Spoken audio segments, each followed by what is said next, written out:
کچھ بات کریں گے قومی اسمبلی میں اپوزیشن لیڈر کی تقرری کے حوالے سے۔ اسامہ صاحب تھوڑا سا اس کے اوپر آپ کی رائے اس لیے لینا چاہتی ہوں کہ محمود خان اچکزئی صاحب کا نام سامنے آیا، وہ کس طرح سامنے آیا وہ ڈیبیٹ میں ابھی نیالی صاحب سے کرتی ہوں، لیکن ابھی تک یہی بتایا جا رہا ہے کہ جو بانی پی ٹی آئی ہیں انہوں نے ان کو نامزد کیا ہے۔ آپ لوگ بینگ ان گورنمنٹ اس ڈیسیجن کو کس طرح سے دیکھ رہے ہیں؟ اچکزئی صاحب کی ایک بڑی اچھی پولیٹیکل ریپوٹیشن ہے، ان کے تو میاں نواز شریف صاحب کے ساتھ بھی بڑے اچھے مراسم اور روابط ہیں۔ آپ کو لگتا ہے کہ ایک بہتر اپوزیشن ایمرج کرے گی، یا پھر کیونکہ ہی از اے ہارڈ لائنر تو آپ سمجھتے ہیں کہ آپ لوگوں کو ٹف ٹائم ملے گا اگر وہ آ جاتے ہیں؟ دیکھیں جی، میں I totally agree with you, he is a old politician اور سیاست کو سمجھتے ہیں، سب کچھ ہے، مگر میرے اگر پرسنل رائے لی جائے تو میرا خیال ہے اگر پی ٹی آئی کے کوئی صاحب ایز اے اپوزیشن لیڈر آتے تو یہ بہت اچھی بات ہوتی۔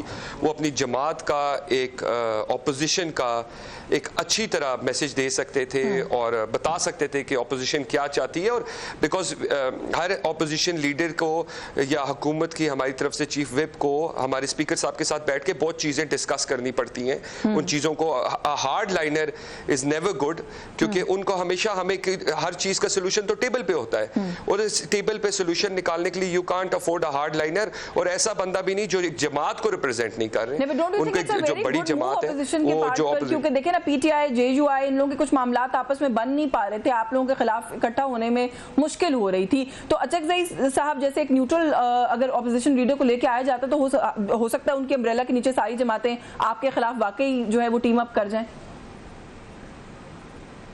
دیکھیں جی، یہ تو ٹائم بتائے گا، مگر میں نے بتایا، آپ بالکل سمجھتی ہیں، یہ ہماری رائے ہو سکتی ہے، مگر میں نے آپ کو بتایا کیونکہ اپوزیشن بہت اچھی کرتی ہے پی ٹی آئی، ہاں کوسچن مارک ضرور ہوتے ہیں ہر چیز پہ کہ کیا لائن کراس ہونی چاہیے اور کیا لائن نہیں کراس ہونی چاہیے، مگر میرا خیال ہے کہ اگر پی ٹی آئی سے کوئی صاحب ہوتے تو it will be a better opposition, مگر you right may be they have a ace up the sleeves کہ ہم ساری اپوزیشن۔ ایک تو سب سے پہلے سر کہ نام آیا ہے اچکزئی صاحب کا اور خان صاحب نے دیا، اس کے اوپر بھی بڑی بحث ہے کہ جی کس طرح آپ لوگوں کو پتا ہے کہ عمران خان صاحب نے نام دیا ہے، کیونکہ ایک طرف آپ لوگ کہتے ہیں ملاقاتیں نہیں ہو رہی ہیں، ایک علی بخاری صاحب مل کر آئے تھے، اس کے بعد انہوں نے متعدد ٹاک شوز میں وہ شام کو بیٹھے، میں نے تو کہیں پر نہیں سنا کہ انہوں نے بتایا ہو کہ میرے پاس کوئی انسٹرکشنز ہیں خان صاحب کے لیے۔ اگلے دن جو ہے اچکزئی صاحب کا نام آ جاتا ہے اور نام کو بعد میں اس کے اگلے دن آپ کی سیاسی کمیٹی اپوز بھی کر دیتی ہے، تو سر یہ دوبارہ ایک کنفیوژن اتنے بڑے ایشو کے اوپر۔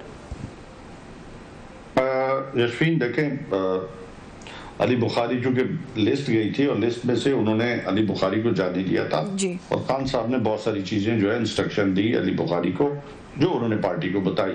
اب اس کے اوپر آپ کا یہ کہنا کہ جی انہوں نے پولیٹیکل کمیٹی نے کیوں ریجیکٹ کیے، دیکھیں پاکستان تحریک انصاف ایک پولیٹیکل جماعت ہے، اور پولیٹیکل جماعت میں ہمیشہ ایک ویو آتا ہے، اس میں کوئی اچنبے والی بات نہیں ہے، اس کے اوپر کہہ دے کہ انہوں نے خان صاحب کے ساتھ کوئی اختلاف کر دیا۔ دیکھیں ہم ڈیبیٹ کرتے ہیں، ایون خان صاحب جب باہر تھے، پارلیمانی پارٹی ہوتی تھی، خان صاحب سے گھنٹوں ہم بحث کیا کرتے تھے، بہت ساری چیزوں کو اپوز بھی کرتے تھے، اس کا کیا مطلب کہ ہم خان صاحب کے اگینسٹ چلے گئے؟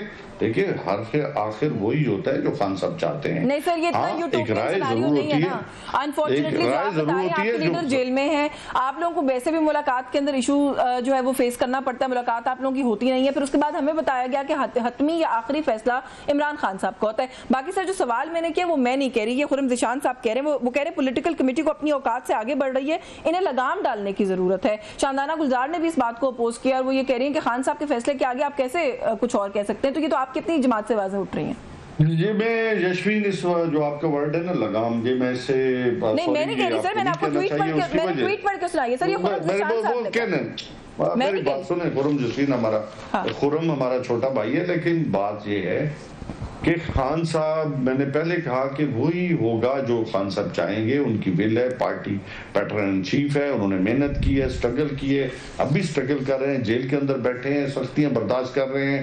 دیکھیں وہ جتنی سختیاں وہ اور ہماری بہن جو ہے بشرا بی بی، پورا خاندان جو برداشت کر رہا ہے، پاکستان کی تاریخ میں میرا نہیں خیال کہ کوئی اتنی سختیاں برداشت کی گئی ہیں۔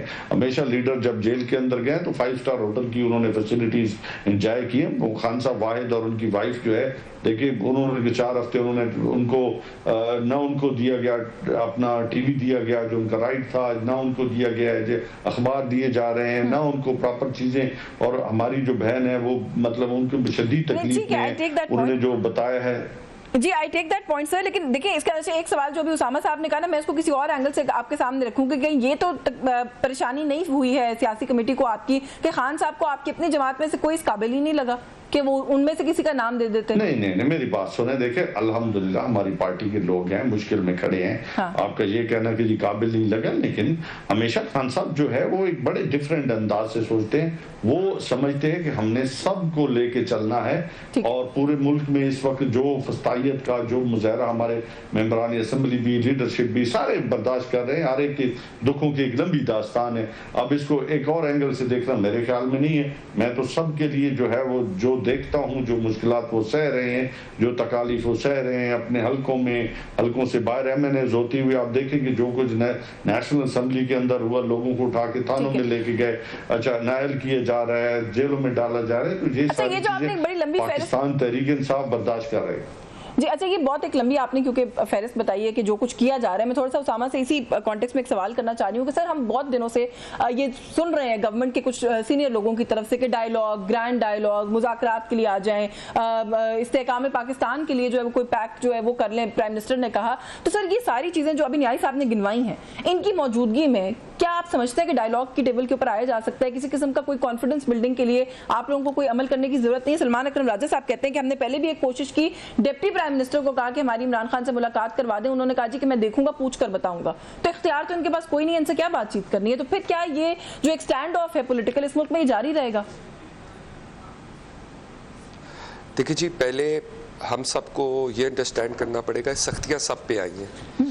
نیازی صاحب کوئی شوق سے جیل میں نہیں گئے. نیازی صاحب has been convicted, that's why he's in jail جی. وہ اس شوق سے کوئی اس لیے نہیں گئے کہ ان کو کوئی چھٹی پہ بھیجا گیا ہے.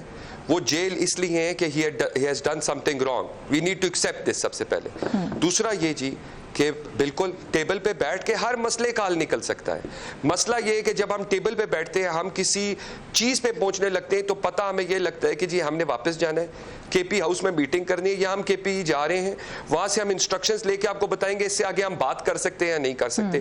آخری بات، ایاز صادق صاحب کی سربراہی میں ایک کمیٹی بیٹھی، وہ اپنی کنکلوژن پہ پہنچنے لگی تو ہمیں سننے میں آیا کہ جی ہمیں کے پی جا کے پوچھ کے بتانا پڑے گا کہ ہم اس پہ کر سکتے نہیں. بعد میں انہوں نے کہا بیٹھنا ہی نہیں چاہتے. میں تو آج بھی بلیو کرتا ہوں کہ لیڈر سے بات نہیں کریں گے تو کیسے کوئی حتمی بات آپ کے ساتھ کریں گے؟ دیکھیں پھر آپ یہ کہیں نا کہ ہمارے پاس کوئی پاور نہیں ہے. آپ یہ ایکسپٹ کر لیں کہ ہماری کمیٹی کے پاس کوئی پاور نہیں ہے. آپ ایک سائیڈ پہ کہتے ہیں ہماری کمیٹی امپاورڈ ہے کوئی ڈیسیجن لینے کے لیے، دوسری سائیڈ پہ جب سب کچھ ہو جاتا ہے، اوپر سے مسئلہ یہ ہے کہ ہمیں تو آج تک یہ بھی نہیں سمجھ پا رہے کہ پی ٹی آئی بار چلا رہا کون ہے. جو ہوتا ہے وہ کہتا ہے میں اس کو نہیں مانتا، میں اس کو نہیں مانتا. جو آپ دیکھیں ڈیالہ کے بعد کیسے کیسے سٹیٹمنٹس آئے جی کہ ہم ان کو نہیں مانتے. سی ایم صاحب آئے، انہوں نے کہا ہم ان کو نہیں مانتے. ادھر آپ MNAs کچھ بیٹھے ہوتے وہ کہتے ہیں ہم ان کو نہیں مانتے. پلیز پہلے آپ یہ ڈیسائیڈ کریں ہم نے بات کس سے کرنی ہے. وہ کون شخص ہے جو بیٹھ کے گفتگو کرے گا؟ ساری ختم ہو جائے گی. یہ لوگ اگر اس چیز کو ایز این ایکسکیوز یوز کر رہے ہیں کہ خان صاحب تک رسائی نہیں ہے تو معاملات آگے نہیں بڑھ رہے، یہ ایکسپوز ہو جائیں گے. آپ کو نہیں لگتا کہ اس مسئلے کو تھوڑا سا بہتر کر لینا چاہیے؟ بالکل ان کو کورٹ سے جائیں، رابطہ کریں، کورٹ سے ڈیسیجن لے کے اور ملاقات کریں. پلیز آئیں، آپ بات کریں. آپ کا مسئلہ یہ ہے آپ کے لوگ. ایک منٹ رہ گئے، میں ذرا آپ ہی کی بات کے اوپر نیائی صاحب سے کامنٹ لے لوں کہ سر آپ لوگ جو ہے وہ بات کرنے کے لیے بیٹھتے ہیں لیکن آپ لوگوں کے پاس اختیار نہیں ہے. وہ یہ کہہ رہے ہیں سر کوئک کامنٹ کیجیے گا. یشوین انہوں نے کہا کہ جی کورٹ کے پاس جائیں. کورٹ نے تو آج بھی ہم اڈیالہ کے باہر آپ کے میڈیا کے اسد اللہ خان گیا، باہر کھڑا ہو کے سارا دن بیٹھ کے ابھی میرے خیال میں واپس گیا. تو حالت تو یہ ہے کہ ہمیں اپنے لیڈر سے ملنے کے لیے کیا کچھ نہیں کرنا پڑ رہا، لیکن نہیں ملنے دیا جا رہا. ہم تو بیٹھے رہے، انتظار کرتے رہے. ایک ڈیڈ لائن تھی اور اس میں جب وہاں سے اٹھے تو ہمیں یہ معلوم ہوا کہ یہ گفتن نشستن اور برخاستن تھی، ان کے پلے کچھ تھا ہی نہیں. ہم تو بات دیکھیں کس پارٹی کو شوق ہوتا ہے کہ وہ جی مذاکرات سے آگے پیچھے ہٹے. وہ اس وقت ہوتا ہے کہ جب دیکھتا ہے کہ اگلا جو فریق ہے وہ اس کے پاس کچھ ہے ہی نہیں. ہم اگر پرابلم حل کرنے کی طرف ہمیشہ گئے، مذاکرات کو ہمیشہ سپورٹ کیا گیا. جی سر، دونوں ہی جماعتوں کے لوگوں کا اگر یہ ریپرزینٹیٹیوز کا یہ خیال ہو کہ دونوں کے پاس یہ اختیار نہیں ہے تو میرا خیال ہے مذاکرات کی بات تو ویسے ہی نان سٹارٹر ہے پھر. لیکن چلیں کسی اور نشست میں بات کریں گے. بہت شکریہ آپ کا.